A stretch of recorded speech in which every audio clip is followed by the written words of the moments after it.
Internet of Things, everything is always communicating with one another. It's just the way of the future. If not you, then who? Or if not you, then who?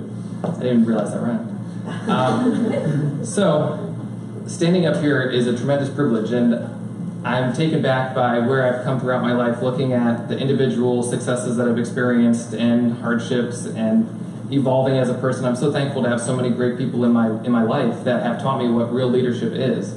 And that's a really powerful thing, because here I am standing before you asking if you guys want to see the change of this next generation and you want to be that change agent, you have to step up and put your name in the arena. Try to do something. Even if it's not running for a local office, try to join a local planning board or zoning board or bring things in front of the council. But the real way to change is to become an elected official. That's where you're going to have the most amount of power behind you. And there's I don't know when it happened, but I think when I decided to run for city council, I said, all right, I'm an adult now. I can stand up here and try to tell people this is what you should be doing, try to take that next step. But I remember 10 years ago, think to myself, who are the leaders? Well, they're the older people. It's like, at one point in our lives, we're gonna have to make that transition to say, we are that generation now. And there's I'm not an ageist, everybody has great ideas, but the change agent is youth, that's just the way life goes. One day we'll all be the people who are being replaced by a younger generation. Be disruptive in a good way.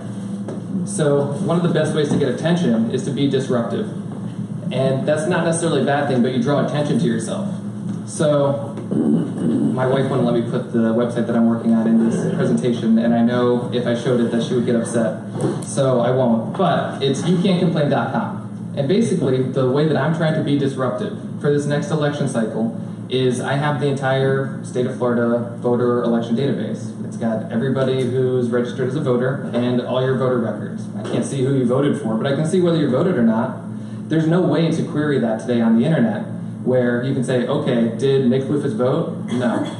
Well, now there is. I built that solution. And my goal is to create something called voter shaming. I mean, the only way to lose, and I think it's going to make people angry, which is disruptive, and it creates a sense of responsibility where if we want change, we got to hold people responsible. And really what drove this is when people complain to me, I want to say, did you vote? Did you vote? If you didn't vote, I feel bad. I feel bad for you, but you didn't vote. So, and I can't tell if you voted for me, but at least you're voicing your opinion in democracy.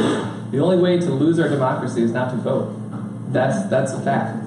So by creating voter accountability, I feel like it will create a shift in thinking and hopefully won't get me killed, but it creates a little sense of, hey, so my overall goal is right now it's first name, last name, and it works. You have to do a little computer stuff with it, but it works. I want to be able to put in an address, and I want to be able to say who didn't vote around me. So during voting season, you can say, okay, well, I know my 5 neighbors around me didn't vote. I'm going to encourage them to vote in a positive way. So that's my next attempt at being disruptive. And whether or not it brings the visibility that I hope it does, my fingers are crossed, but I just build technologies, people do things with them.